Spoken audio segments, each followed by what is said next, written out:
Books అయితే కొనలేదు కానీ ఇంటికి వచ్చి గులాబ్ జాములు అయితే చేసేసుకొని తినేస్తున్నాను. బుక్స్ అయితే ఆన్లైన్లోనే తక్కువ ఉన్నాయని చెప్పి ఇంటికి రిటర్న్ అయిపోతున్నానని చెప్పాను కదా. ఇంటికి వచ్చి చూస్తే గులాబ్ జామ్ పిండి అయితే కనిపించింది. ఇంకా వెంటనే లేట్ చేయకుండా గులాబ్ జాములు అయితే చేయడం స్టార్ట్ చేసేసాను. నేను ఎప్పుడు గులాబ్ జాములు చేసినా చాలా పర్ఫెక్ట్గా వస్తాయి. దానికి గల కారణం ఈ 2 టిప్సే. అవి మీతో ఇప్పుడు షేర్ చేసుకుంటాను. పిండిని ఎప్పుడు నీళ్ళతో కాకుండా పాలతో కలుపుకుంటే గులాబ్ జాములు జ్యూసీగా సాఫ్ట్గా వస్తుంది. అలాగే మనం పాకం ముందుగానే పట్టి పక్కన పెట్టుకోవాలి.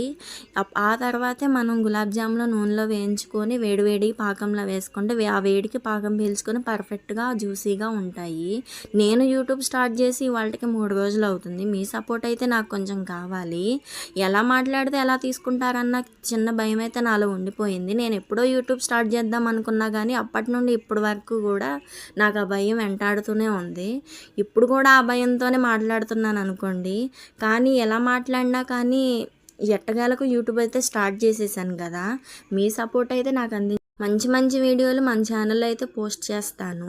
మన ఛానల్ నేమ్ వచ్చేసి మోనికా లైఫ్ స్టైల్. దాన్ని ఎవరైనా సబ్స్క్రైబ్ చేసుకోవడం మర్చిపోతే వెంటనే వెళ్ళి సబ్స్క్రైబ్ చేసుకొని మంచి సపోర్ట్ అయితే నాకు అందించండి.